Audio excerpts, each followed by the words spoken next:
All right. Welcome to Dead Man's Stone Podcast. Your host, Mr. Deadman, co-host Becky. How's it going, Becky? Did you forget who I was? No, I like that long pause. I like putting a little pause right there. Be like, oh, who's the co-host going to be this time? There's going to be some drama. I should be taking out the pasture. We hear Mr. Deadman's unstable. You know, there's rumors out there that Mr. Deadman's unstable, and no one can control him, and no one wants to do a show with him because he's off his meds or whatever. He's drunk again, throwing bottles at people. Help me! I'm chained in the basement with. Oh, the midget escaped though. Never mind. Oh, we got a new midget. We do? Yeah. See, the cool thing about going to Scary Dad's, the Houston Horror Convention, was that it brings all the freaks. And let's just say I got myself a new dedicated midget lover. So I can't name names. I'm not gonna dox this individual, but let's just say I'm happy again. I found my one. I found my other half. You can't have too many midgets, man. No, you can't. There's like lots and lots of midgets. Yeah, I want to be like people. We're not supposed to call them midgets, but they're midgets. Yeah, little people. Right. I made a movie. It was really, really bad, but I made a movie about a midget serial killer one time. Oh, it was so bad. Now, did you actually have a midget to play the midget? Yes. Okay, well, there you go. You're not as bad. No, he had a giant play it. Well, he was 6'5". And had on heels. Right. Oh, well, I mean, you had to do some camera tricks, It's sometimes hard to find a midget. You gotta work with what you have, So who's your guest tonight? You didn't announce that. Well, let's see. I got a post-it note right Do here. Do we have one? Who's this charming fella talking to me right now? Right. Who's this fucking guy? I know, right? I think... I don't hear anything. Who? What are you talking about? Andrew Rausch. Oh, right. So what's going on, man? Actually, what's funny is, last time you were on, I think I called you Andy Rausch, because you always go by Andy. So my fiction, I always write under Andy, and I don't know. It's funny because I started out writing nonfiction, and I wrote under Andrew J Rausch because I thought that sounded professional. And then when I did fiction, I just wanted to go to Andy. Well, then you end up with the conundrum of, like when you tell people to look for your books, you have like 20 books under one name and 10 books under another name, and it kind of adds a whole level of more fucked up shit to to the whole proceeding. Well, let's just say that fucked up shit had me a little fucked up this morning. I was like, wait a second. Wait, is this Andy or Andrew? Is it? Does he have a twin brother? I had him all tore up. Yeah. I was like, wait a second. So it's no like way. You have a whole new guest now. You had Andy last time, Andrew this time. So they're completely different, right? The new and improved. That's right. And improved. Yeah, I gotta Andrew. tell you. So far, you sound a lot better than that Andy guy. That guy's a fucker. Yeah. Between you and me, I think that guy. I think he's kind of an asshole. You know what I'm saying? He got kind of carried away in some of the shit he was talking about last time. That wasn't too good. I know. He totally outdid me. Normally I'm the one who says the weird, crazy stuff. But he man, outdid you? Yeah, he outdid me. Yeah. Oh, shut up. So I know this isn't. So I know this doesn't go with the funny thing, but what's crazy? And I told you about this that next day. Like the girl I was dating died the night that we did the podcast. Oh, that's pretty heavy, that was pretty crazy. Yeah. I mean, that was dark. I mentioned on the podcast that I'd been in the hospital with her that day. Yeah. And then, by morning, she had passed away, and so that shit was crazy. So I don't know, man. It's been crazy. So hopefully, no one I know dies tonight, man, because you might be bad fucking luck. Oh Lord, I don't know. I hope not. I hope I'm not jinxing everybody else. I hope it's not me, man. It was nice knowing you, Becky. It's you. Yeah, I know. That's exactly what I was waiting for. One of you two was going to tell me it was going to be me. Well, it is. Oh, man. Oh, well. Maybe it was all those, like, Ouija boards. Maybe it was all the trying to... I've been watching YouTube videos on how to channel a demon. Right. You have to light certain candles. You have to buy certain candles and light them at certain times. You can't just use any candles because demons are kind of specific. And they don't like that Walmart brand, like the cheap shit. They go for the, the higher price stuff. Yeah. Like, you got to get the good shit for the demons. Yeah, it has to be higher It's price. the good demons, anyway. Right. Good quality stuff. Yeah, Right. they don't go cheap. So if you want like Walmart demons, you go to Walmart for candles. Right.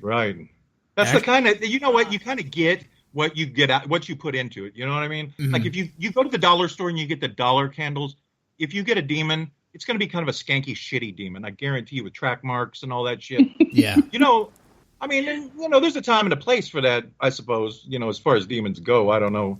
But I don't hang around with a lot of demons, really.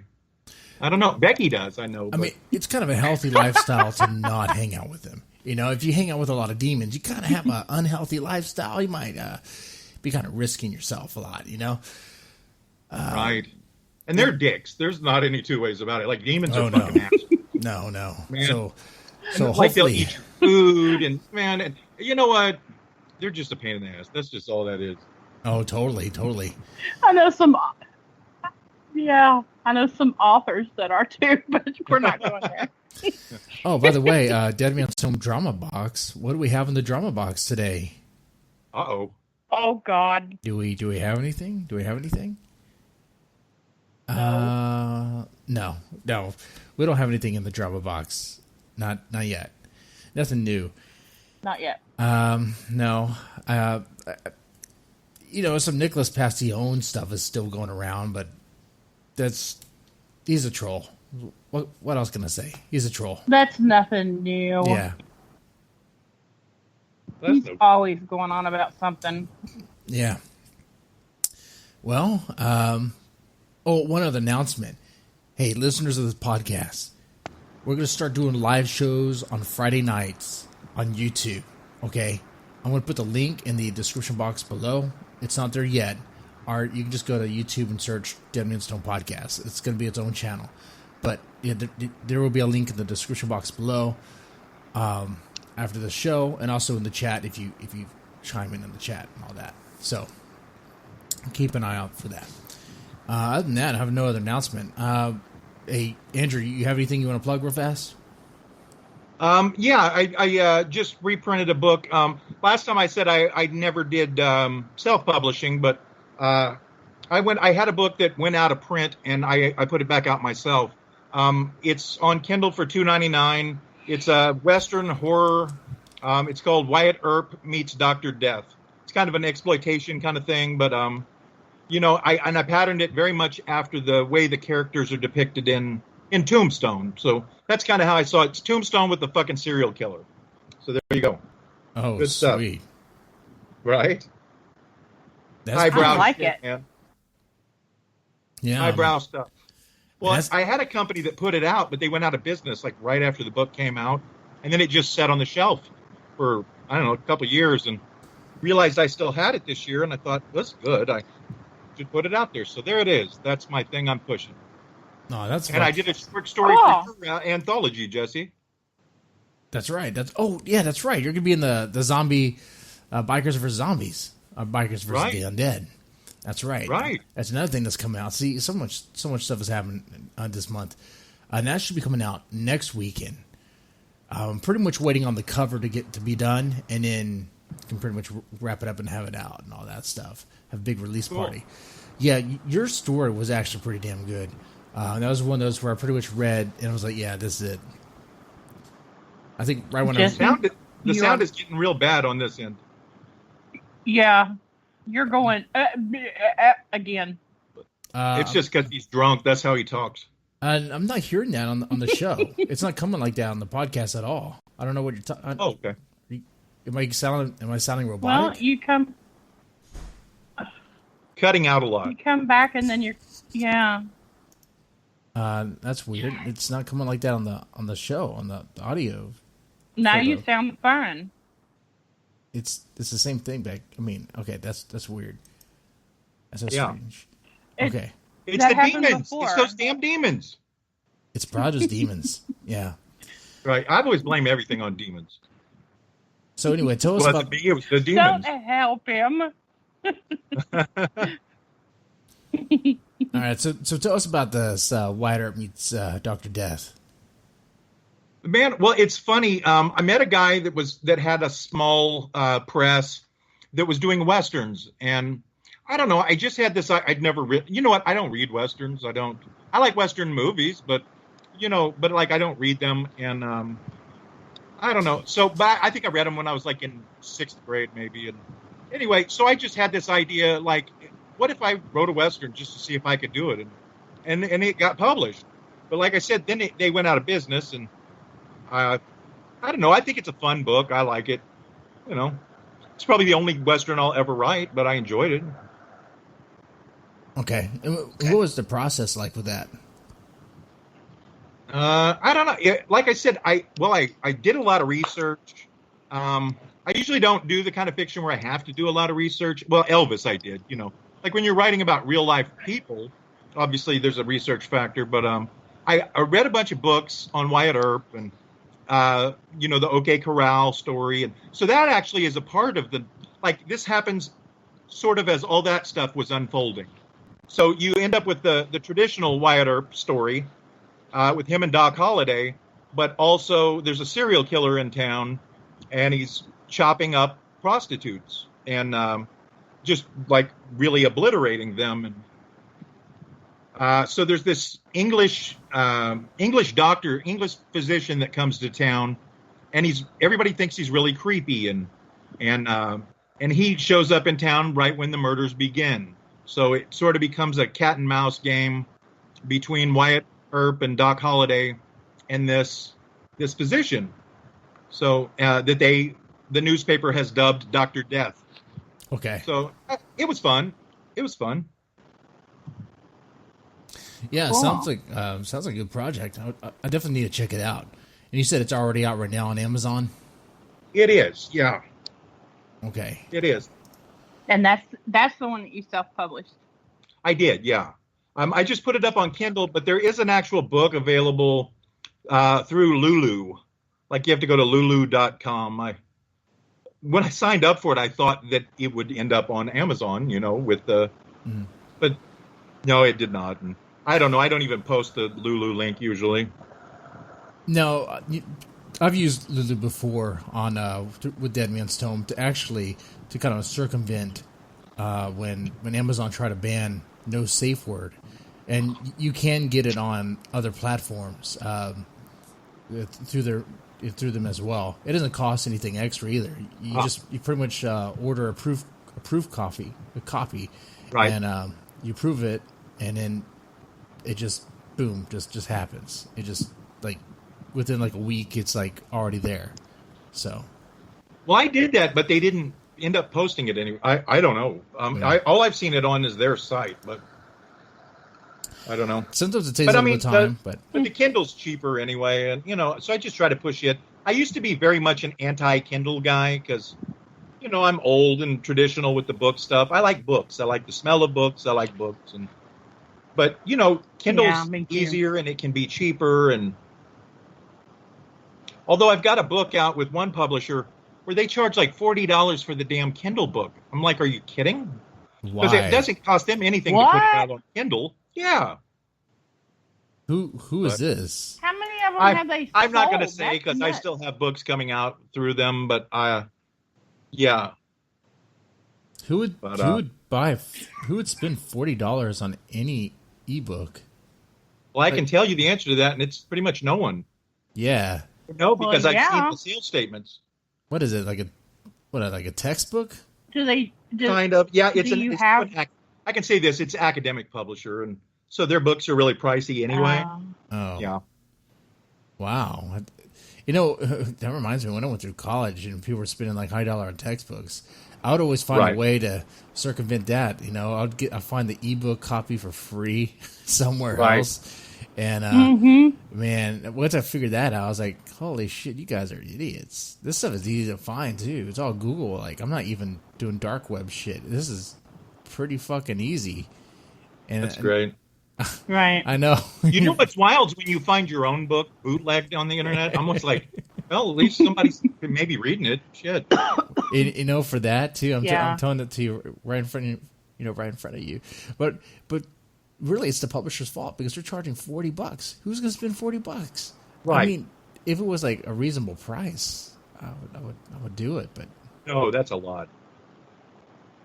Man, I don't have $40 to spend on books, but if I did, I would use it to buy as many books as I could. Not one. What was a textbook? I've written a few for academic publishers, things ranging from, I wrote a book on the films of Martin Scorsese and Robert De Niro, and okay. I did a book where I interviewed 50 movie directors, just different stuff, but they get kind of pricey. All right.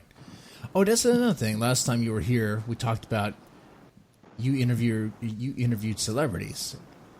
Sometimes, yeah. Mm-hmm.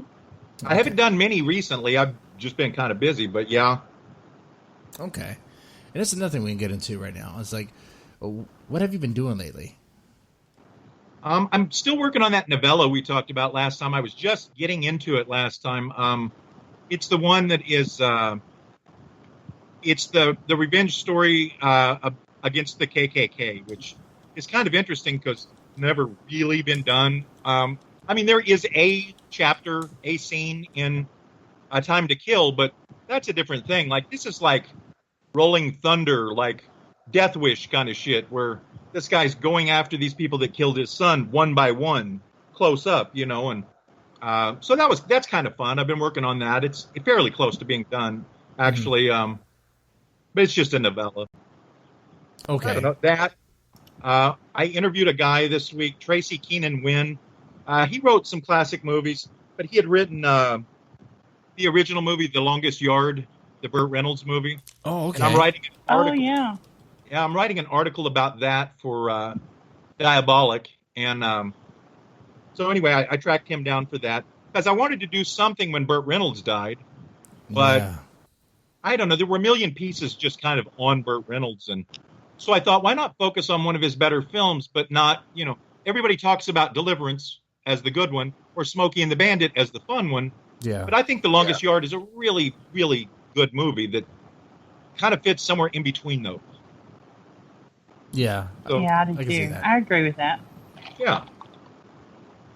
I mean, it was kind of interesting interviewing him because he said, it's been remade 3 times. Once here by Adam Sandler, which no, and then 2 times overseas.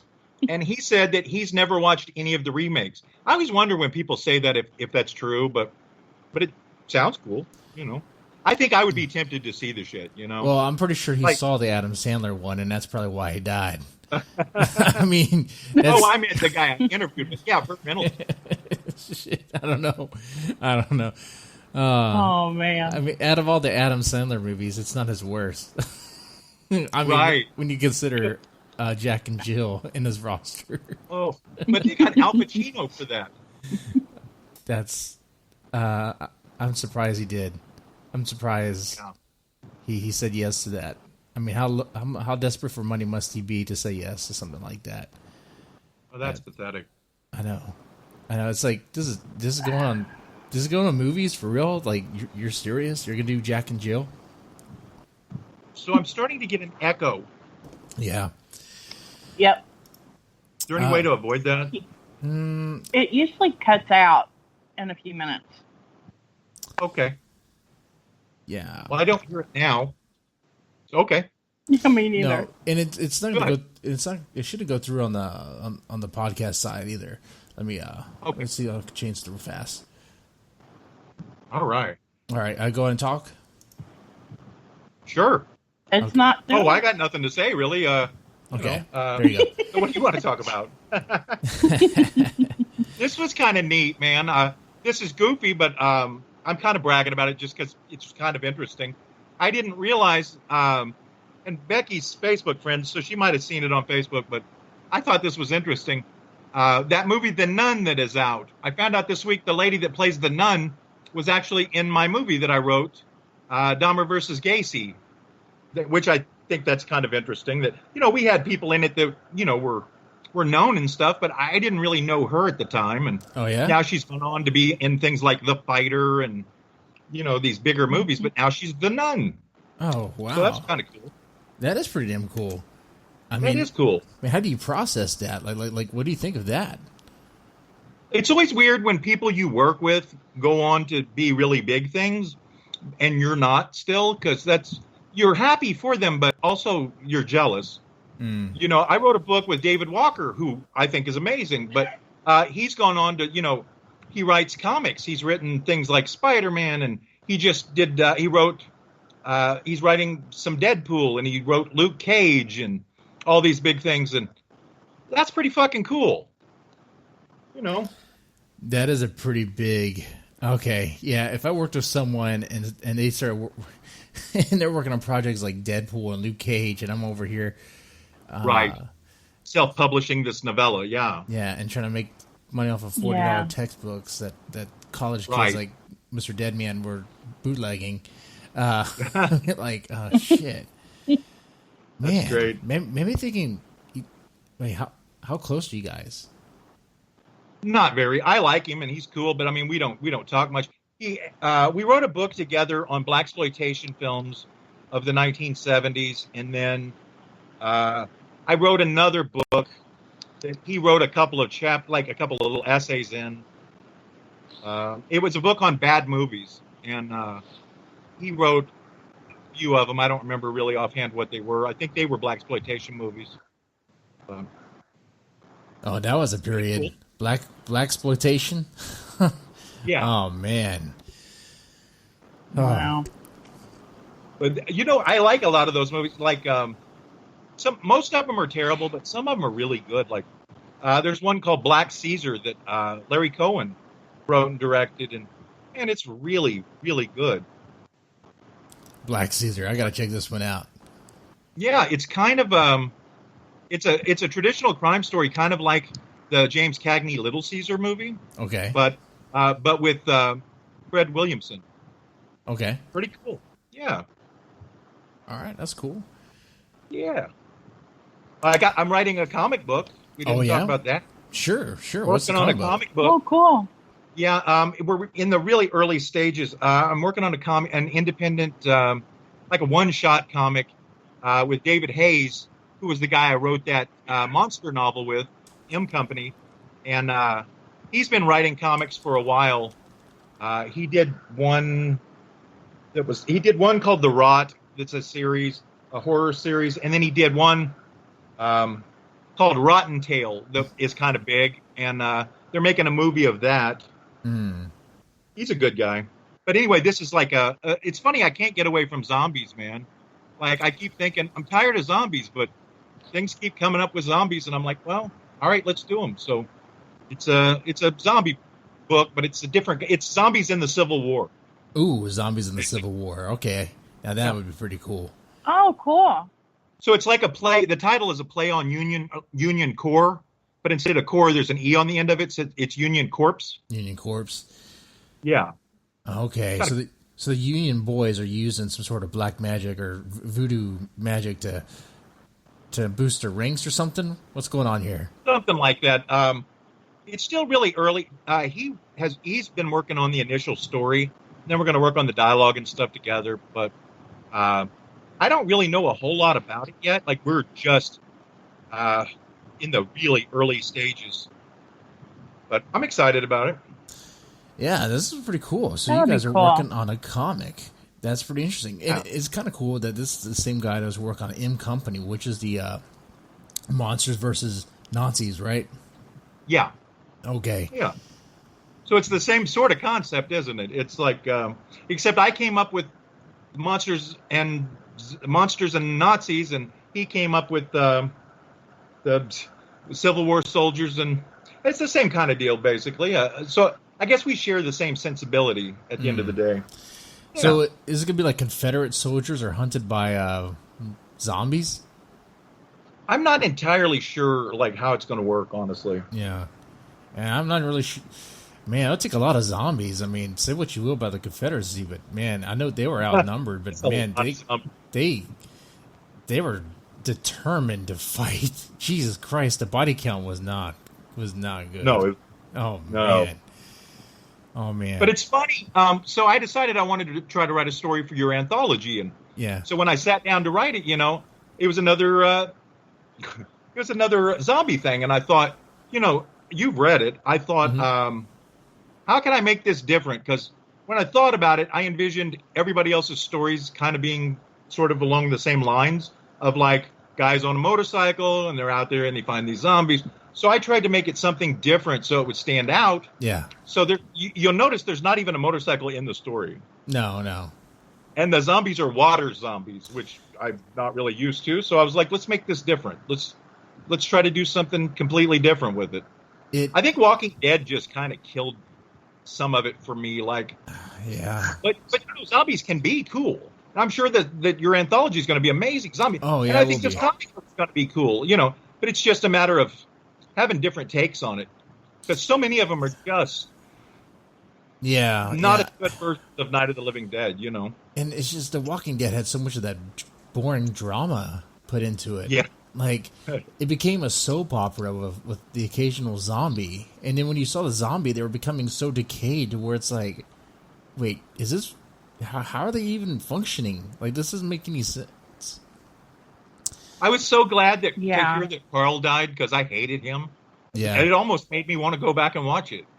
Because every week, when I was married, my wife and I would look at each other and go, goddamn Carl. Like, we both hated him. And the kids would be like, why do you hate Carl? And I'm like, well, for the same reason I hate you. No, not really. But, like, Carl, I fucking hated Carl, man. I fucking hated him.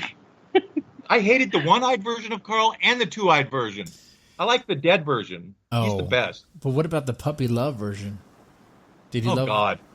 Oh, I quit watching it like probably a year and a half ago, and I should at some point go back and kind of, actually like Negan. I was rooting for Negan. That's when you know that your show is maybe going off the rails. Is when people start rooting for the main people to die. Yeah. Because I was like, this Negan fucker's the best thing going on this show. Mm-hmm. And. Yeah, he's actually interesting and he's funny and charismatic and he's killing people. Fuck yeah! Hell, the Garbage Pail Kids were better. You know who I'm talking about? The crazy garbage cult. Yeah, that lady that would speak in like broken sentences or whatever. She was cooler than Rick had his moment. Rick's moments are when he's like freaking out and he's all, he's being harsh on everybody, but then it's like the same shit. It's like, oh, Carl. Yeah. Don't you? Well, he doesn't have to say that anymore, does he? No. But now he's leaving, so who cares? Yeah, they're gonna kill him off. Like for me, I was done when they figured out how to save Glenn the first time. Like with that bullshit that he was under a dumpster for like a week. You know what? I was like, okay, fuck you. You know what? Like, I feel the same way about. I like the new Avengers movie, but dude, really, because they're all going to come back. Fuck you. If you're going to kill them, let's do it for real. I want to be able to trust the filmmaker or whoever's telling me this story for the most part, because all bets go out the window once. If you get this continuing thing and you bring back a character, then why should I give a shit ever again when a character dies or it looks like they're dead? Because I know that there's a 99% chance they're going to come back. Yeah. So that's my take. I don't know. Yeah, when you realize the network is just exploiting you, when the network is exploiting you and your feels, your emotions so cheaply, it's like, oh, come on, man. You're pulling my leg here. That Glenn would have been okay if there had been a dumpster there when he got bashed in the head with the ball bat. Like, there was no dumpster to block the ball bat bashing his brains out. Yeah, I think that was the problem at the end of the day for Glenn. or it turned out he had a doppelganger. That wasn't even Glenn. But the whole time he was under the dumpster. Oh, Lord. That's great. Yeah. Or it was all a dream. Yeah, it was. That's what my brother keeps saying is the whole thing there. It's gonna end up being a dream. Somebody was in a coma, had gotten hit, and this is all in their mind and whatever. I'm like, be Rick still in the everybody hospital will be the first so episode. pissed. Right. Oh, exactly. Man. It'd be one of those classic. Everybody would be so mad. Well, like the last episode of St. Elsewhere, where like the whole show was in a fucking one of those little globes, like the little snow globes. Like, really? I mean, it's memorable and shit, but it just destroys all of the years you've watched this show. Yeah. Or the end of Newhart, where he wakes up and and he's still a character on the Bob Newhart show from 20 years before. I don't know, man. Whatever. But the cool thing about your short story, going back to Bikers versus the Undead, there wasn't a mention of a single motorcycle in that, but it reminded me of a Sons of Anarchy episode. I could totally see it where, they're on a mission, or they're doing one of their kind of dirty things they had to do. And it just so happened that zombies were there, kind of like, in the water and all that. I was like, okay, I'm good with this. You don't always need a motorcycle. They're doing other things besides on motorcycle. Right. Well, that's the thing, because they're clearly established as bikers, as part of an MC, but they're going out to take care of one of their problems and murder somebody, and here they run into this problem, and so that's cool. Well, you know what? I try to do that usually when I'm looking at something like that. When there's a theme, I try to find a way to make it not like the other stories, Right. Well, because a lot of the times when you give somebody a theme, you can guarantee that 70% of the stories that the people are going to write have essentially the same, yes, they have the same theme, but I mean, they're following it in sort of the same way. So for better or worse, I try to stray from that a hair. Yeah. So it's awkward silence. What the fuck is up, man? I was just thinking about what you said. And really, I was here. I was looking at reflecting on The Walking Dead too. There's a few times where they actually had, I think, some extras. I think there's an episode where they actually had someone from Sons of Anarchy, and they tried to cross them over or whatever, have fun with it. But I guess what I'm getting to are the episodes with Daryl on The Walking Dead. That's what people enjoy.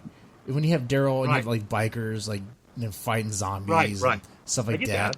You don't have to deal with all the feels of Rick and his stupid mom, which everyone cheered when she died. And the blonde bitch, what was her name? What was the blonde chick's name? That's her name, blonde bitch. Yeah, she was another wasted character. But yeah, you know what? At a certain point, you just have to, Rick's not really a person that you want to have sex with if you want to stay alive. No. I mean, what's her name is still alive, so as far as I know, so that's cool. Michonne, yeah, Michonne's pretty cool. Yeah, she's cool. But man, she's cursed now. She's cursed. She is. She's got the Rick dick. Once you get that Rick dick, it's over, man. I'm telling you. That's what it is. And look, dude, I hate to cast aspersions on this show and say that Rick might have molested Carl, but there's a reason Carl's gone, dude. That's all I'm saying. He got that Rick dick. He got the Rick dick. All bets are off. Well, he inherited He was his. like, Carl. And I'm not even going to tell you what was happening while he was saying that. But it was a lot. It was very graphic, very visual. Okay. He had a hold of that long hair, and it was just some shit, man. So your theory is that Rick... Okay. And the same thing with Shane. Rick. That's why Rick was so mad when he found out Shane was banging his wife. Because Rick and Shane had a thing going on back in the day in the back of that police cruiser. That's the truth. That makes sense. Yeah. That's why Shane went crazy. Yeah, right. It's in the uncut version that you have to go on the dark web to find that, but it's out there. You do. Okay. I'm gotta dig deep. See, the Walking Dead people are hearing these ideas right now in this podcast, and they're like, we're going to call that guy because he knows more about our show than we do. Mm-hmm. We got to have him write some episodes. He knows the name of the first episode is going to be called Rick Dick. That's Rick it. Dick. I've already figured it out, man. I figured out some shit. So wait a second. We should have had him with us. So that means wait. All the other chicks are alive. Like they didn't bang Rick. Rick didn't get them. Not even the Garbage Pail Girl that seemed to have a thing with Rick. Like he never tapped that. Right. But she drew him well, naked. People die of other things, but Rick's dick is also one of the causes of death that happened in The Walking Dead. Gotcha. Like, he doesn't fuck everyone that died. Like, that's a lot of fucking. Well, That's a lot of fucking. I mean, when you're walking around and there's nothing else to do, it's kind of hot and sweaty and shit. So what I don't get, man, look. Every woman wants to have sex with Daryl, and that's cool. But he just looks so dirty. You. He looks so fucking dirty. Yeah, like he does. There was sex juices flowing that like it's going to turn to mud. That's what I'm talking about. Like it's going to be like mud wrestling sex. That's what's going to happen. Yeah, it's going to be a People UTI. don't think about that, but I think about these things, man.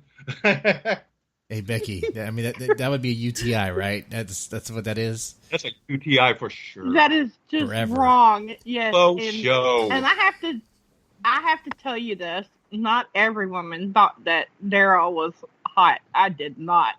But I hear looked like you could. Yeah, I know. I do too. And you could fry French fries on him. He's so greasy looking. Yeah. So I'm going to catch hell for this, but I almost feel the same way about Jason Momoa. Now, look, I know the dude's cut and he's got the body and all that shit, but he's got more hair on his face than Eddie fucking Munster, dude. Like he has a hairy face.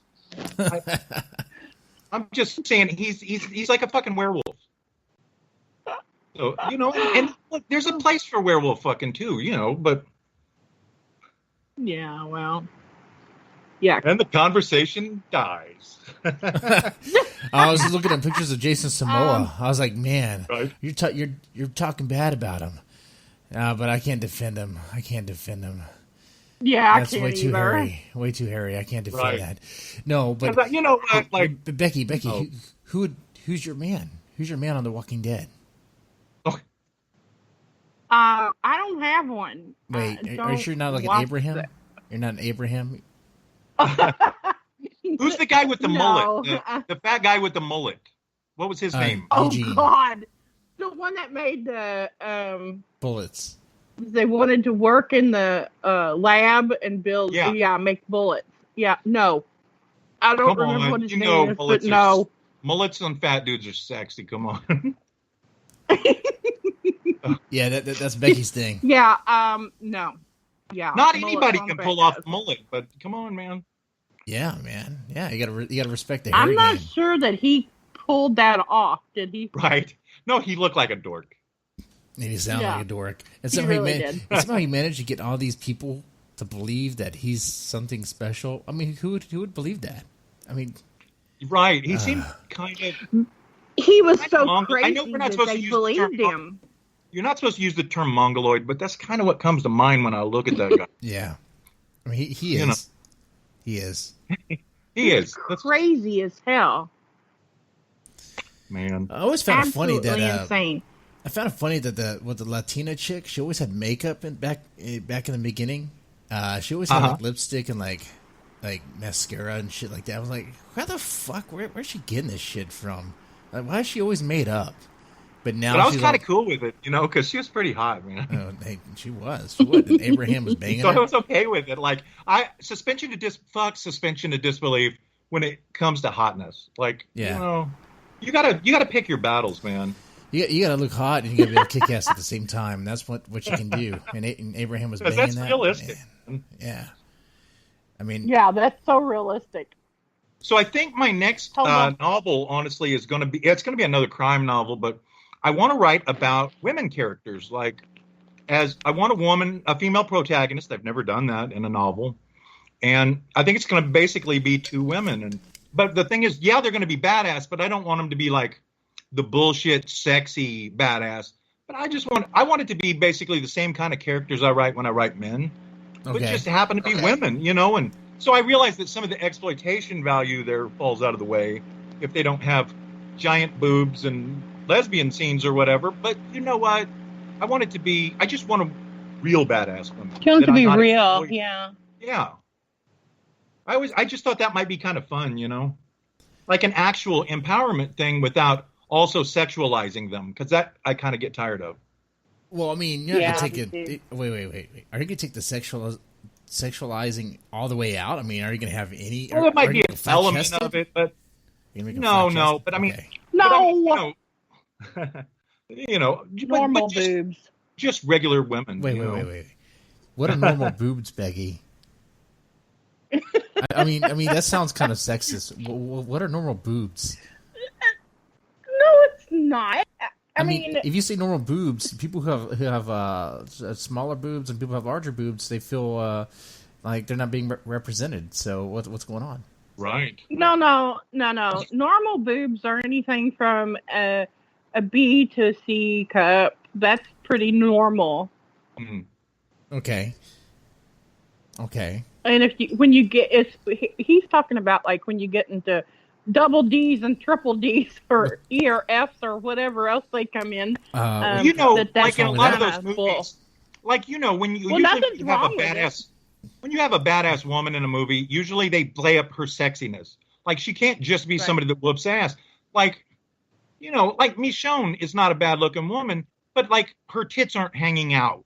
She's not wearing pumps while she's doing the shit, No. And I want to be a little more realistic, Okay, I get you there. But I like that idea. I also like let's also have a character that's kind of like, I don't know, it's a huge ass rack, but she doesn't make that just her thing. Maybe she covers it up, no cleavage or whatever, but she takes it seriously, like a Laura Croft. Laura Croft before she had a reduction, and because she was badass, she was tough. I mean, I guess you can try to like cover up her cleavage a little bit, but I guess you want to be like Victorian era ish about it. Be like, oh, watch the cleavage now. Watch, be Protestant era about it. You gotta be modest. Got to cover up all the clothes. You got to cover up all. What's funny? If you wrote a book like that, where you desexualize it, but it's about a badass woman, I guarantee you, if they ever made it into a movie, all of a sudden her boobs would be exposed again, and she'd be, leggy blonde or whatever. Yeah. Yeah, because that's how that works. Oh, definitely. I mean, they're trying to sell tickets. Trying to sell tickets, man. Yeah. Oh shit. Oh, okay. So what else you got going on? I don't know. Thinking about. I've been talking about writing a screenplay, possibly with Craig Hammond, who wrote that movie with Quentin Tarantino. We talked about My Best Friend's Birthday. I got to talking to him through working on that book, and Craig does like kind of B action stuff, but I like the guy a lot, and he's good with dialogue, and I don't know. We might do something. I don't know what, but maybe something. Okay. So I'm trying to put my hand in about all of the pots, all the cookie jars. Like, I want to write another movie, one that's better. I mean, I like Dahmer versus Gacy for what it is, but there are things that, that obviously could be better. Writing a comic book, writing this and that, and I don't know. I mean, yeah, you sound pretty busy. I mean, the project with Craig sounds pretty good. It sounds pretty interesting. I mean, as far as you said you have some film work, but I mean, it's kind of like you said like B movie, kind of like amateur. It is. Okay. Yeah, like we had a movie like Dahmer versus Gacy had really wide distribution. It was all over the place. What's funny, I live in the middle of Kansas, and it was shot in L.A. and it was put out legitimately. But what was funny, like the video store here in Parsons, I have a little bitty town, dude, but they had 8 copies of it, 8 or 9 copies, but it was hilarious, dude. So the day it comes out, I go in, and there are all these big movies, obviously, that come out the same day. So I go in the day it comes out to rent it to see what the hell it looks like, and because I only wrote it, and then I didn't really have anything to do with it. So I go in, and the girl looks at me behind the counter, and she's like, why did you pick this? She's like, you came in right at open and went right for that. Why did you pick this? No. I was like, I don't know. But I was proud of it for what it was. It has some cool people in it. All kinds of weird people. I mean, we had off the wall people like Steven Adler from Guns N' Roses has a part, and there are a lot of actors that are in other things like, oh shit, I can't think of his name. All of a sudden, there's a guy that's in like Field of Dreams and lots of other movies, and we had a pretty cool. And like I said, no, I wish we had Kevin Costner. Shit. You should. That's Superman's dad. God damn it. Oh, come on. He could be in your movies. No, I'd love to have Kevin Costner, but his career is probably heading toward the point we could afford him. But oh god, no, I like. You know what? I should be embarrassed of this, but I'm not. My favorite actor is Kevin Costner. So, I'm not saying he's the best. But I just like him. But Field of Dreams, like I've always loved Field of Dreams. And, yeah, that's a good one. I do too. That's a good one. I love baseball. I catch so much shit from people for the Kevin Costner thing, and I don't really give a fuck. But anytime something new comes out that he's in, like 10 people email me links to the trailer or whatever. And yeah, you had Ford Austin in that film. Yeah, well, and Ford Austin directed it. Yeah, I'm looking at his photo on like IMDb. Is he a hardcore brony? Is he a brony for real? Is he a what? Is he a brony? A brony, like he has a unicorn on his IMDb. Oh. He's posing as I don't know. Oh, I haven't talked. That's what I thought you were talking about. I haven't talked to him in a few years. I made a couple of movies with him, but I like him. He's a very funny guy. And he was pretty good in the movie. He actually played 2 parts, which was interesting. And we had, God, I can't think of his name, but there's a guy from Star Trek. I think he was in, I think he was in Voyager. My big character that was in Voyager. But, I like Star Trek a lot. Mm-hmm. Actually working on a Star Trek related book, but I never liked Voyager. I'm a original, the original series guy. I don't know. That's something I never got into. I could not get into that. I don't know why. It happens. You know? Yeah. I'm not really much of a Trekkie myself, but I think I need to sit down and really watch the whole series to really. I mean, where should I start? I don't know. The original series would be my original series. Because it's beginning, first, and it's my favorite, so I have a soft spot for it. But the old Shatner stuff, and the funny thing about the movies, and people talk about this, but the movies, there's an even odd thing where the even numbered movies are good and the odd numbered movies are pretty much shitty. That's in the original series of movies. That's kind of interesting. But like Wrath of Khan, Star Trek II, The Wrath of Khan is kind of like the Citizen Kane of Star Trek movies. So yeah, that's what I hear. So I'm gonna have to rewatch that. I think I watched it before as a kid. I mean, I know the references. See, that's another one that pissed me off. Okay, because Spock dies, and it's all dramatic, and you're sad, and everybody left the theater fucking crying. And then the next movie, hey, guess what? Spock's back. Like, that kind of pisses me off, man. Again, manipulative. It's manipulative. I don't like that. It's like because if somebody mattered. dies in my book, dude, they're not fucking coming back. No. You don't bring back Game of like Thrones. I'm writing Pet Cemetery or something, I mean, I'm not going to write Pet Cemetery, but something along those lines. Okay, maybe, but but if the protagonist gets his head chopped off, hey, guess what? He still has no fucking head. When I write my next book, he's not in it. Him and his head are somewhere else. There's something you mentioned last time you were on about your heart transplant. Or was it heart? Oh, yeah. Okay. Yes. Now I know you mentioned that the last time you were on that the lady died, but I don't think we really dug into like your connection with her. Well, she had a heart transplant 3 years before, and we started dating. We started talking when I was in the hospital.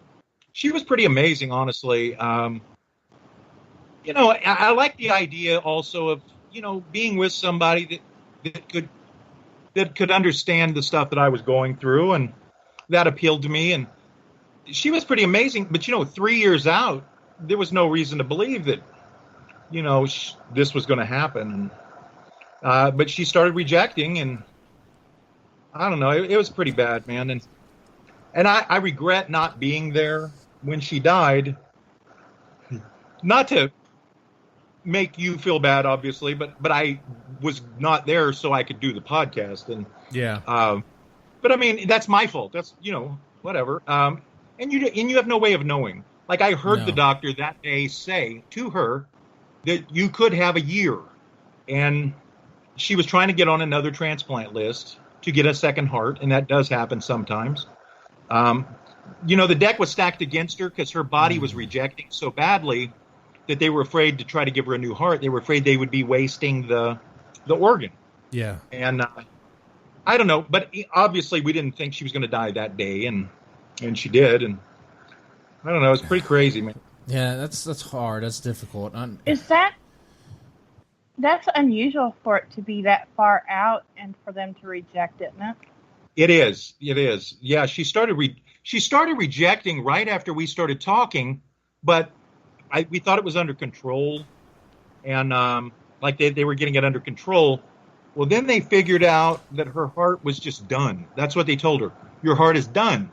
And that was 3 days before she died. So, I mean, she found out. She had, no time to process it, and she was gone. How does that even happen? How does your heart just be done like that? I mean, this is a heart transplant. And wait, she had this for 3 years? I mean, that's... Yeah. Okay, so she had this heart for 3 years. And 3 years in, that's when her body rejects it. I mean, it's crazy. Was there anything else that happened around that time? I don't think so. I don't know. It's interesting. Everybody's body reacts differently to the new organs, and I don't know. Yeah, I mean, that's a pretty delayed reaction. I mean, that's kind of... Yeah, I worked with a guy that had a kidney transplant, and oddly enough, his wife was a perfect match. Oh, wow. She donated. Yeah, no, it never happens. And she gave him one, and I teased him one day about, don't piss her off. She'll want it back. Right. And he goes, nope, and I can't ever divorce her either. No. Right. I said, no, she'll want it back. And that's what happened to him too. Is he rejected not long, but his wasn't very long after he had the surgery. Oh yeah. Well, this is depressing. So what else is going on, guys? It can be depressing, and like you mentioned, we can't predict the future. I mean, you thought she had a year, and it's just. I'm sorry you weren't there. I'm sorry you couldn't have been there. And I mean, obviously that's my fault, but. I don't know, man. I wouldn't say it's your fault. I mean, there's no way you would have known any different unless you could see in the future. Yeah. But it's awkward though. Like when you're dating someone, like I feel infinitely bad for her. Obviously, for her children. She had young children, and for her family and her mother. But it's awkward when you're dating somebody.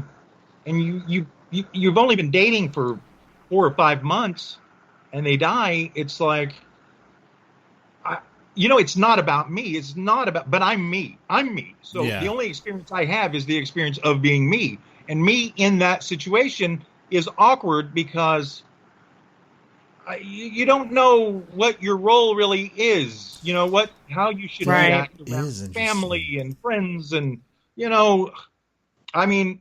Or you don't really know how you're supposed to feel. It's crazy. Yeah.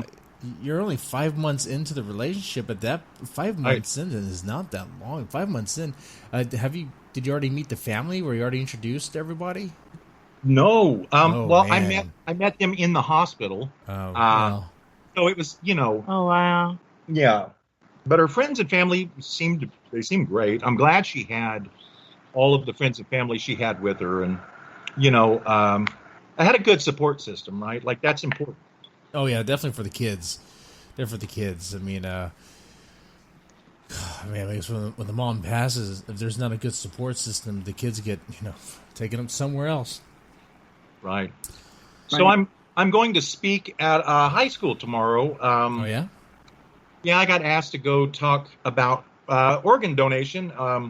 about heart transplants and stuff like that to a health class, and I have to talk to 3 classes. I'm kind of intimidated about that a little bit, but why? You made will the do joke great. minutes into it, like they're going to be passing notes and bored, and that's probably accurate. But I don't know. 3 hours is a long time, man, because it's in another town, so I can't really go anywhere if I wrap up the speech in 20 minutes. So it's 3 classes in a row, so I'm pretty much there for 3 hours. That's just the way that is. Yeah. But I think, even with kids, though, I think it's important to get the message out there that, organ donation is important, and it does save lives. And why just bury your shit in the ground and let it go to waste when you could save somebody's life? That's a good point, too. That seems kind of mean, pointless, arrogant. I don't know. Yeah, that's a good point. That's a good point, because when you die, you don't need all the shit that's in your body. Hell, you don't even need the shit. It gets shed out,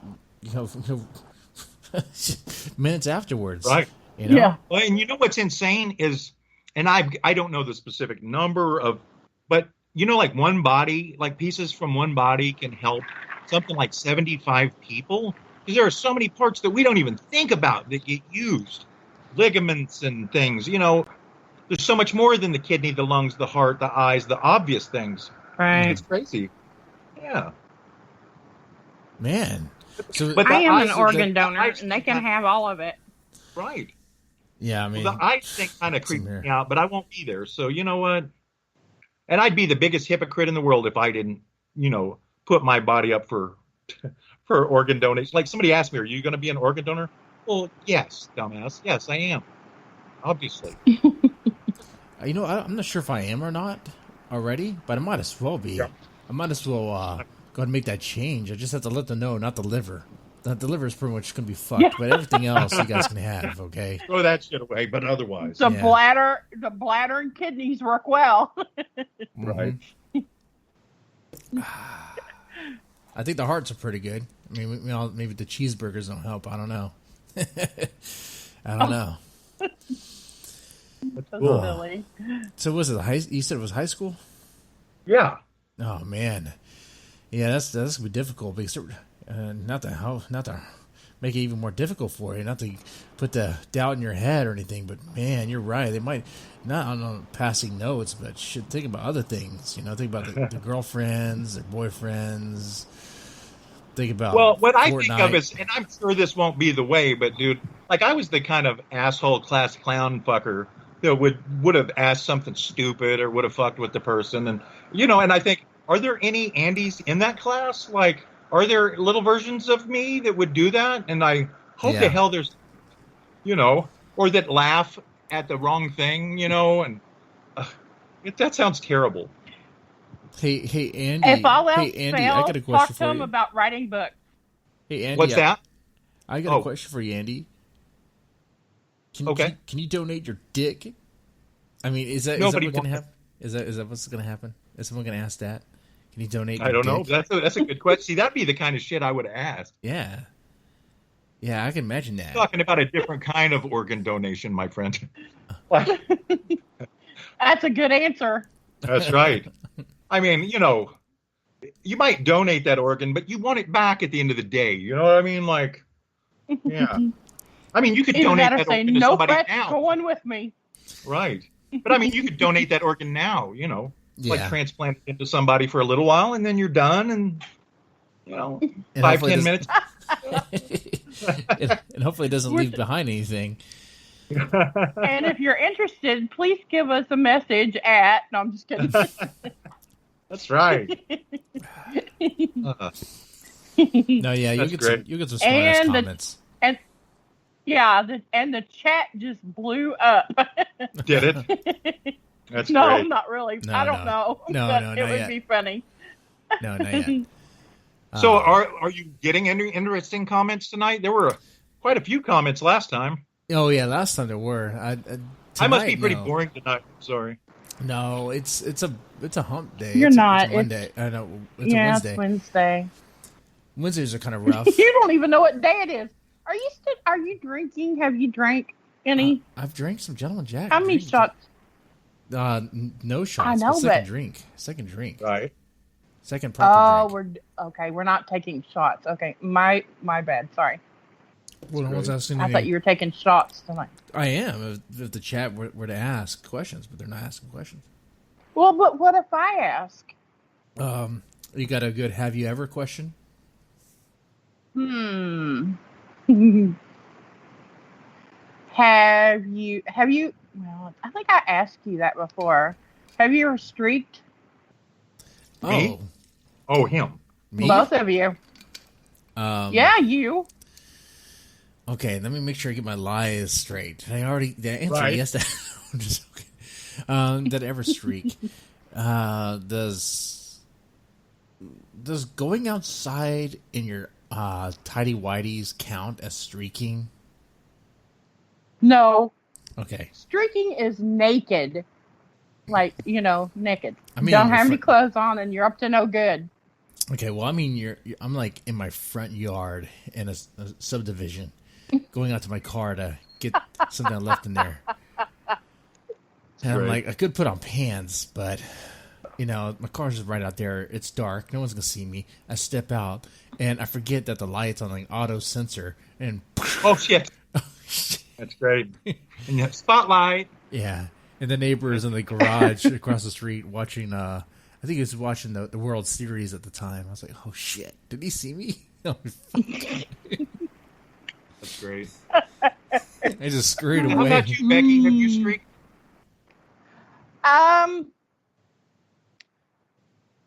No.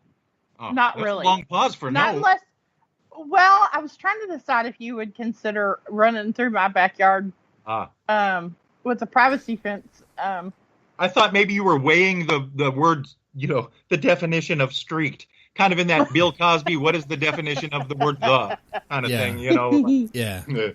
Well, how do you define streaking, I got you. Well, what happened was we were all drunk and somebody dared me to run to the garage and back in a privacy fenced-in backyard in snow. And, well, I might have done that. Wait. But your friends were back there and you're running naked? My friends were in the house. They didn't think I'd do it. So, wait, so no one saw you do this? Oh, they saw me do it, yes. I mean... So you want to hear my fucked up streak story? I mean, yes, I think that counts as streaking. I think that counts. I think that counts as streaking, Becky. Mine was an unintentional streak. Like mine was an intentional nudity, but an unintentional streak. I was on my. This was in 19. Oh God, this seems so long ago now. I was on my senior trip to Galveston in 1991. Holy shit, that was a long time ago. And we were fucking around, a bunch of us, in this swimming pool, and somebody dared me to take off my clothes, and I did, and then another fucker got the idea to take my pants, and they ran back in the hotel room and locked the door, and I was naked outside. No. Yeah, that was amazing. So I had to get out of the pool, which was, for some reason, 20, 30 feet away from the hotel. Mm. Yeah, and walk through the parking lot naked. That was amazing. Yeah. I just thought of that. I hadn't thought of that shit in, 20 years at least. Wow. Oh, I've got a story kind of like that. When right after high school, I worked at a front desk at a hotel here local where I live, and we had a lady that came down one night wrapped in it was like a fishing net that had been decoration on the wall. She took it off the wall and kind of wrapped it around her. Well, you know what a fish net looks like. I mean, Right. It has a big hole, but this one had big holes in it, and she had it wrapped around her. She'd gotten locked out of her hotel room, and so the dipshit that I worked with looked at her and said, "I cannot give you a key without your ID." Oh my God. And she said to him, "Where the hell do you think I'm going to hide my ID?" That's great. I was in the floor. Go look for it. Go look for it, lady. I made her a key and let her in. Oh. It was funny though. Yeah. Oh, that's a good one. All right, I'll take a drink for that. Right. Okay. We're a mess. All right. I used to be a clerk in a hotel, but that's pretty boring mostly. Oh my Lord! There was something that always happened to us. I mean, and of course I worked, the later shift. So, and there was a bar in the hotel. Oh, that helps. There was a bar in the hotel, so that helps a lot. Yeah. Right. Yeah, it was. There was something going on usually. The only thing sometimes it was stuff I did. Oh, whoa! Let's there talk you about go. that. No, we're not talking about that. Oh man, I don't know. The only story I'll tell you about that is one night I was off work and me and some friends went into the bar and were drinking, and I might have been a little drunk, and the security guard that worked there thought that I was amazing and he really liked me, and I didn't like him, but I wanted to drive the golf cart that they drove around the parking lot. Yeah. So I begged and pleaded, drunk, if I could drive the golf cart. And he said, no, but I'll take you for a ride in it. And I went, okay. So the next thing you know, I'm gone. And my friends are like, where is she? And they were like, I don't know. And so they're looking for me everywhere. And I'm out in the parking lot putting around on a golf cart. Oh my God. They were madder than hell. I bet so.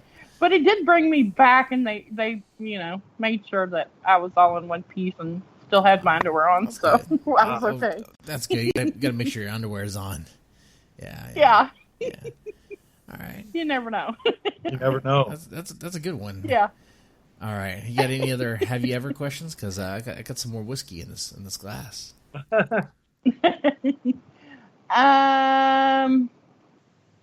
Have you ever eaten anything really gross that was alive? Define gross. Well, anything that's alive that is, Wait, was like alive? raw, like alive. This No, reminds me that of the is alive, conversation. This reminds me of the conversation we had last time, Jesse. Yeah. Remember that? I think it was drunk then too. So what I remember is Oh, bits Lord. and pieces. It was a conversation about ass eating. Oh shit! What the hell did I? Oh, You don't yeah. Okay. That's funny though. Okay. Okay. Oh, I could ask That is a that. gross thing that is alive. It's alive. Well, yeah, there you go. Okay. Wait, Have you ever licked a butt? Have I ever licked a butt? Yeah. Okay. Does a cigarette count? No. No. I mean, it was clean. I A made sure human butt. she took a shower before and was cleaned. But yeah, yes, Okay. that did happen. They did. Andrew, I suppose. what about you? Probably. I'll go ahead and take my Probably. shot now. Sis. We talked about that on the last Okay. episode, actually. The last Okay, time I was on here, I definitely got in trouble listening to for that talking now. about it, but yeah. I don't want Andrew to get in trouble. He told me not to share Right. that, not to link him with that episode because it's pretty raunchy, and I respect that. So don't ask him any crazy questions. I'll get him in trouble. Okay. I'll say it like this, okay? Only one person, and it was somebody that I did not talk to ever again afterward. So, Oh, this was someone I talked to. they had a dirty ass. That's the twist ending to that story is. So there you go. Oh, that's nasty. That's nasty. It was like Star Trek. There were Klingons. You know what I'm saying?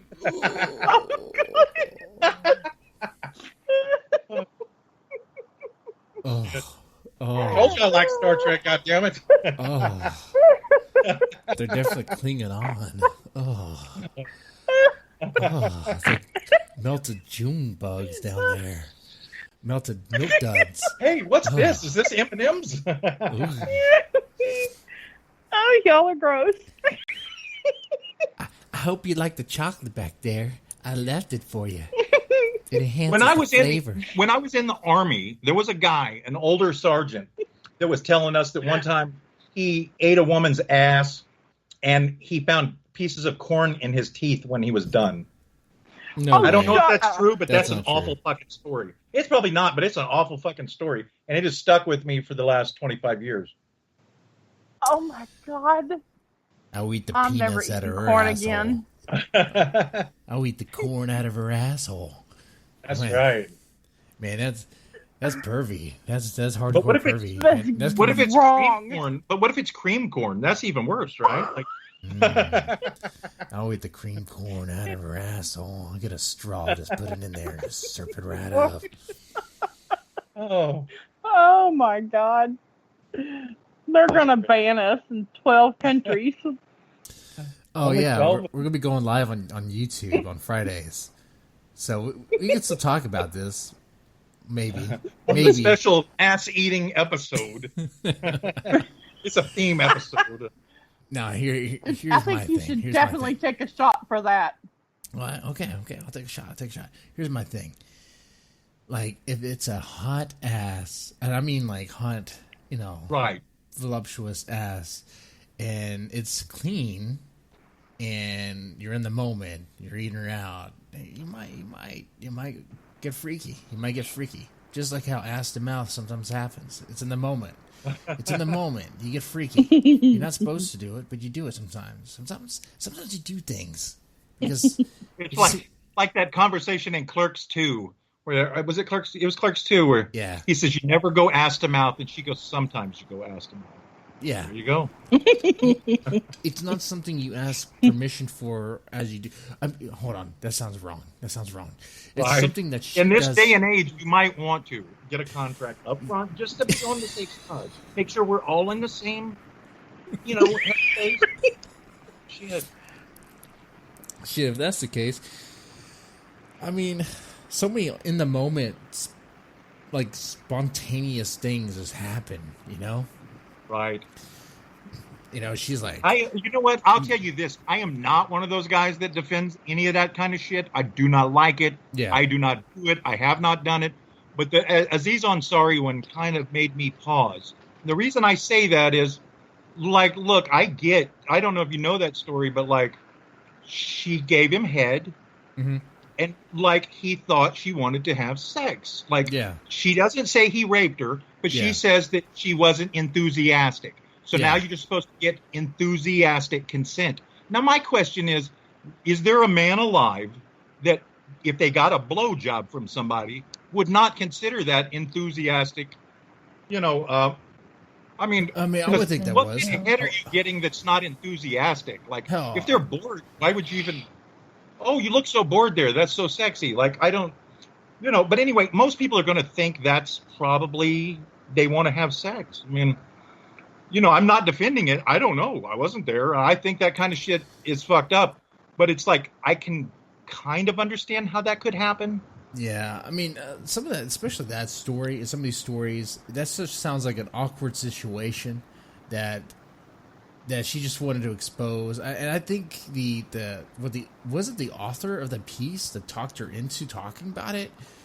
Because they have motivation to get something that's clickbaity and get a story and get a story. It's just an awkward situation. That's not sexual assault. That's just Your an 10 awkward- minutes of fame. That's just an awkward Right. dating situation that happens, and a lot of people experience that. And there's all these weird bodily cues and kind of yeses, kind of no's Right. that happen all the time. It's like, okay, But you know what? Like, if I think anybody who was any kind of decent man after all of this had to stop and kind of look back on their life and reflect and wonder if they'd ever misread any signs. And, I feel pretty safe that I never did. But, but like that Aziz Ansari thing, I mean, how do you know? I mean, if they say, I want to have sex with you, but they're not digging it, I don't know. It's just, it's crazy and it's scary. And it's like, I'm, again, not defending men. Men are not the victims 99.99999% of the time.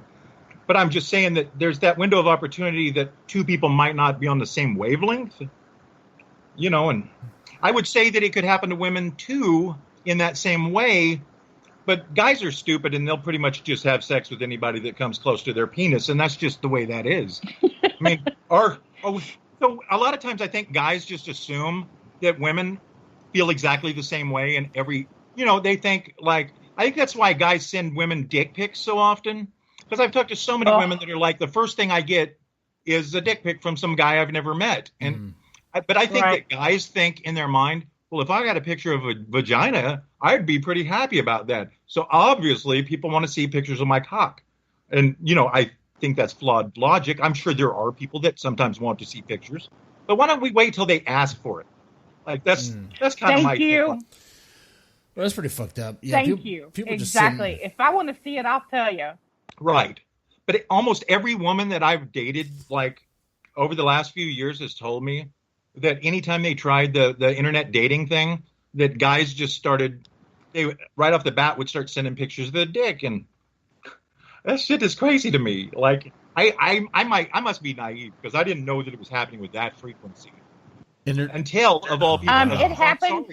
Had a thing a few years ago where he had all the women raise their hands in the audience who'd ever gotten a dick pic. And it was like every woman in the fucking audience. It was unsolicited dick pics is what it was. And yeah. Like, fuck. Man. I can tell you that it happens a lot. Oh, I'm sure. Trust me. I know. I don't have a photogenic penis, so I'm not really, it's not an issue for me. I've never just thought, you know what, man, I really wish I had some pictures of my dick right now, and I want to share them with the world. Like, okay. That never happened. Well, let me tell you something. Yeah. A lot of the people that I have gotten pics from should not have taken pictures of them. Oh, yeah. Unless they knew how to use Photoshop. That's great. You're right. Go get a picture of somebody else's dick off the internet and send it to them. Like, no shit. Well, that looks like an appropriate dick. Yeah. Yeah, I mean, man, Becky told this They're story like, before. That's a black dick. Are you even black? I promise it's my dick. That's all I can say.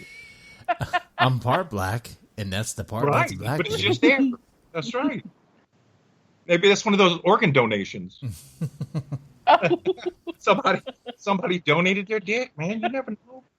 Oh, they can do dick transplants now. I saw that. I don't know how frequently that happens. Well, I know some people that need them. Oh, man. Probably the people who sent the dick pics. Yep. Yeah. Most of them. Not all This of is them. crazy. I don't even know. Like, I've never done that. I don't even... Do I know anyone who's done that? I probably do. There's a good chance I probably do. Yes, you do. I had someone ask for one recently, and I still didn't send them one. I'm not sending no dick pics. Wait a second. I know someone who sent a dick pic? And you know that? Oh, man. So... Okay, now I'm curious. Should this be Dead Man's Tome writing drama? Drama box? Do we have a new entry? Oh, you don't want to say the name. But it's someone I know. Would put it in the box and not tell you. Yes, there's someone you know. Well, what I got to know is was the. No, I'm not going to make that joke. Yeah, no. You asked me. Go ahead and ask me. I'll tell you. What color was it? Was it worth it? No, was the dick in your box? No. Okay. And it was not asked for either. So, okay. So it's someone I meant email box, of course. Of course. That's what I meant. You know.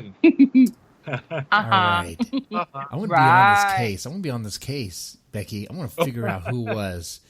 Is it someone on Facebook I know or on Twitter? I think on Facebook. It's on Facebook. Okay. One of my followers on Facebook or someone we follow. Okay. Oh, shit. They might just send it on your little chat thing there. Yeah. There might end up being a dick on there. The dick of a dick. We don't know. Okay. I'll just let this be a mystery. Interesting, ain't it? This could be your next themed anthology is dick pic theme. Oh, shit. Oh, no. No. That would be good. No. I mean, Dead Man's Tome already did the shit fest. Stories about shit. I mean, that's. I mean, you don't go any lower than that. That's some shit there, man. I feel that's a shitty deal. Stories about flying turds, flying monstrous turds, coming out of the toilet, chasing people drowning in shit. Now we're gonna have dick pics. That's a horrible thought, actually. Drowning in shit. That's wow. Yeah. Like just normal drowning sounds better now. By like, you think, how do I not want to die? I don't want to drown, but then what if you drown in shit? Like that's worse. So all of a sudden, regular drowning doesn't sound so bad. Oh, that's kind of right. Yeah. I mean, the stories in that anthology were hilarious. That's anthology is good for a good laugh. It's something for horror, but it's great for a laugh. Right. But I think this dick pic thing might be something. I may hold on to it. I don't know. No, you're not. Oh.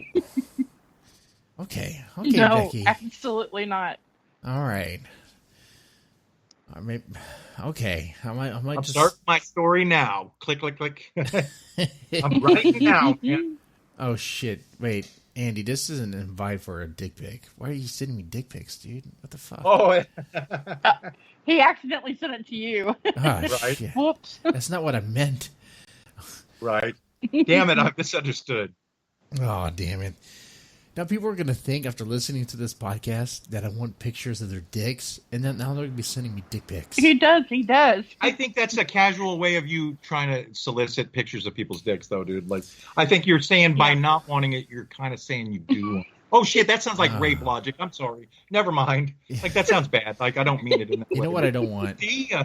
I absolutely do not want unsolicited pictures of breasts. But you just solicited them. Boobs. I definitely boobs. do not want Right. unsolicited pictures of boobs. I definitely do not want that. Do not send them to me at all. You are so lying. Do not.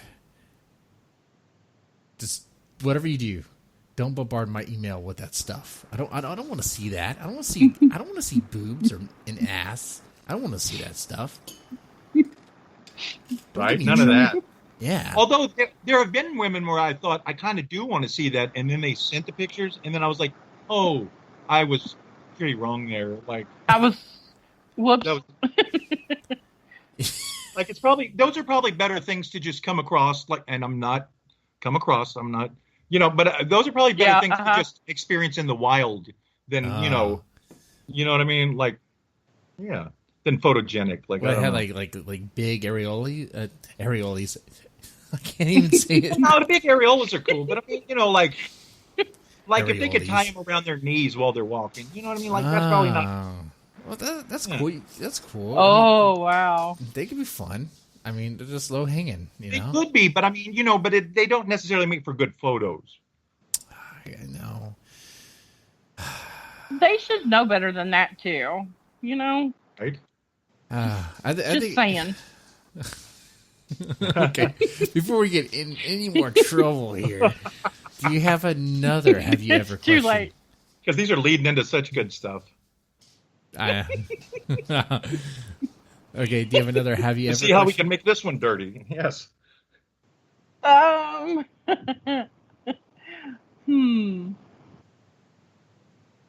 I can't think of one. Do you have one? Have you ever I don't okay. I'm going to be sorry Okay. for this, aren't I? Have you ever how should I put this? Have you ever harassed a hobo? Oh, No. I don't even I don't know if think I've harass is the used right it. word for that. oh shit! I did once actually. He wasn't a hobo. He was a homeless man. Does that count? I feel really bad. Yeah, it's the same thing. Okay, I feel really bad about. Well, he wasn't riding on a train. That's how I think of hobos. But Okay. I feel bad about it. Yeah. But when I was young, and I was a huge dickhead, like when I was young, this was around the same time as the running around naked at the fucking swimming pool. Like, I was in Chicago. This is really bad. Like, this is shitty. I'm not proud of this. But like when I was young, in my younger 20s, they have this newspaper in Chicago that the homeless people go around and sell, and like they'll raise money to buy these papers, but they just pay a little bit for them, and then they sell them for $1 a piece. And that way, they can be working in a way. It's like the Homeless Times or something like that. And one time, I went up to a homeless guy trying to sell him a copy of the Homeless Times because they will get really pushy with you and bother the fuck out of you if you don't buy. So I was, of course, trying to make other dumbasses laugh, other dumbasses like myself, and So I went up and got really pushy and tried, will you buy my paper? Will you buy my paper? Oh, and man. I was a dick. What are you going to do, man? And probably not the shittiest thing I ever did, but fuck, what are you going to do? Can't change those things now, you know? No. Right. Okay.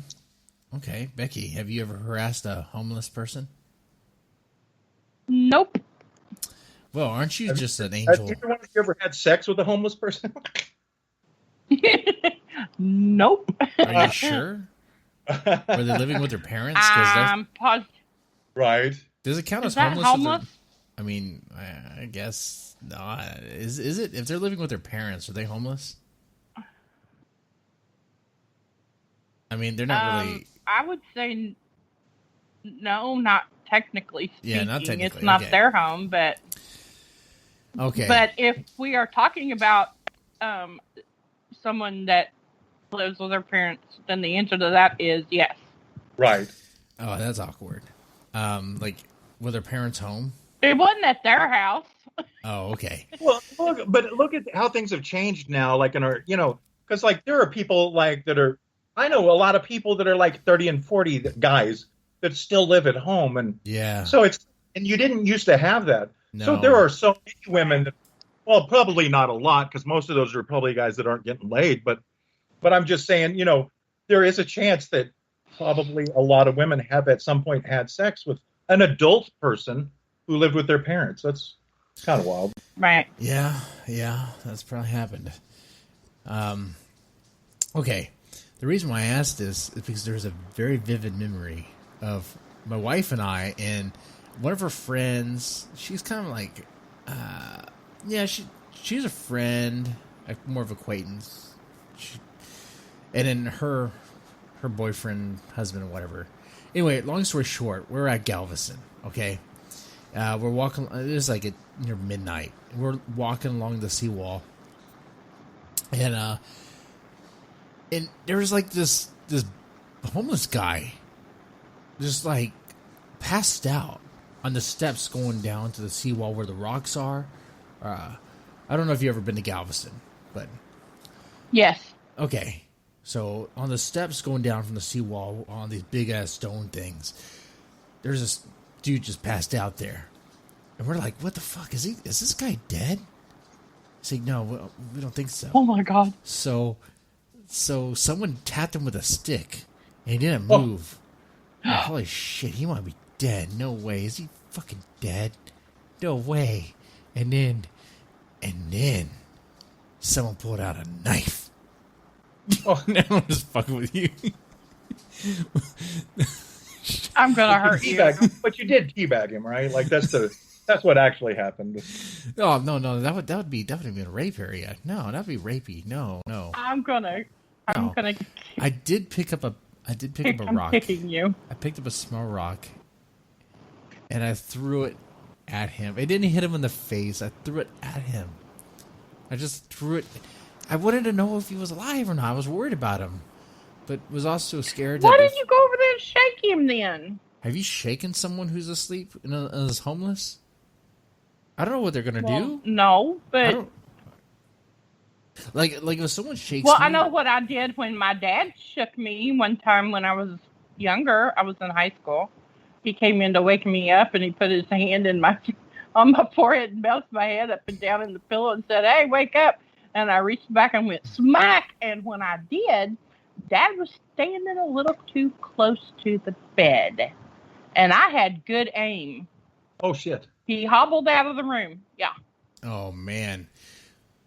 So I felt really bad. Becky, you would be the right person to have on any sort of survival horror. Really, you would, because you just, if someone surprises you, you just smack them square in the nuts, or right, or I deck them. Yeah. Michael Myers comes out with his knife. He scares you. You're there. You have your boyfriend. You guys have a 6-pack of beer, ready to drink some beer, get it on. Do what college kids do, right? You guys are going to fuck. And all of a sudden, Michael Myers comes out the corner, by the stab you. He startles you. You kick him square in the nuts. And Michael Myers might be big. He might be psycho, but he still has junk down there. He's got junk. Yeah. So, like any man with junk, he falls. he falls in pain. There you go. And then my ass runs. Yeah, your ass runs into the van where you drink your beer and bang. There you go. Oh.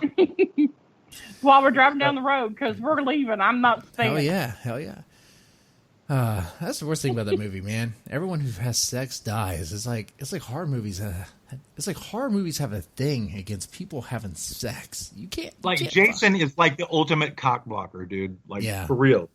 Like, he gets. I don't know if he wasn't really getting laid before all that, and he's like kind of mad at other people that are. So he's like that. See, I think that's another theme that's not really explored in that movie. Is he's just pissed or maybe he was molested. Well, that would explain. Again, like Rick. Was Rick around when Jason Voorhees was a kid? We don't know.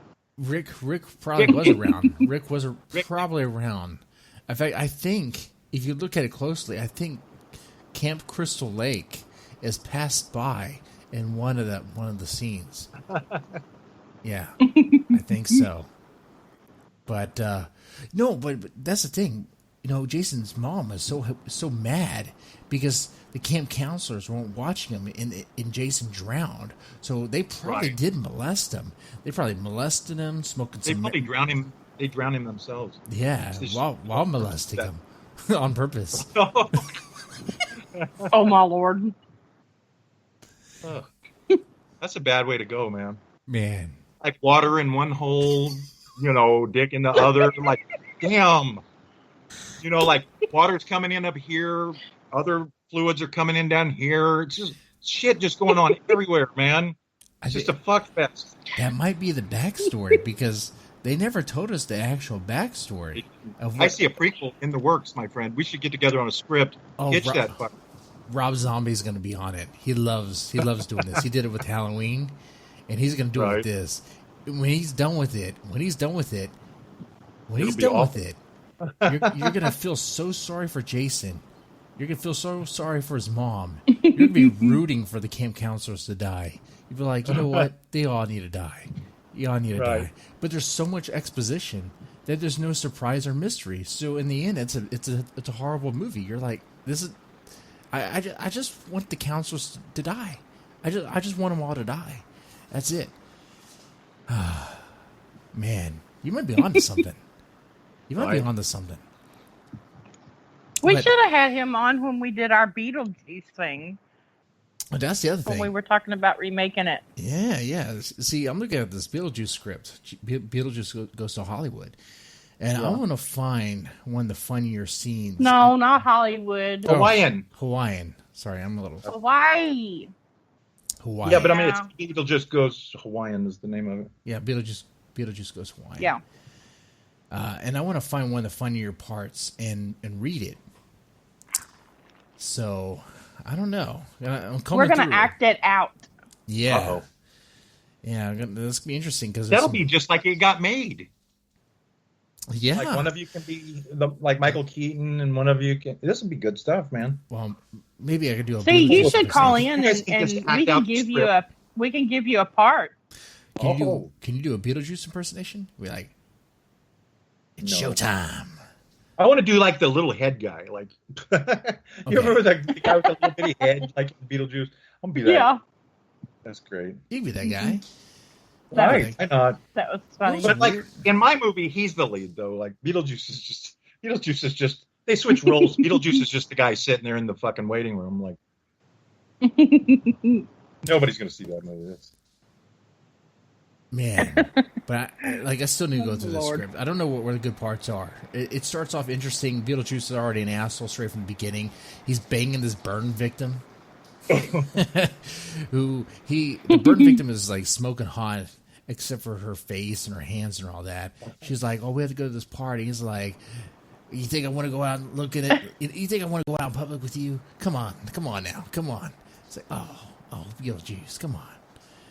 But yeah, they're apparently the Dietz family is messing with a Hawaiian resort, or they're building a Hawaiian resort on top of a burial ground of some ancients, and it pisses off them. They try to recruit, try to pay Beetlejuice to scare them off.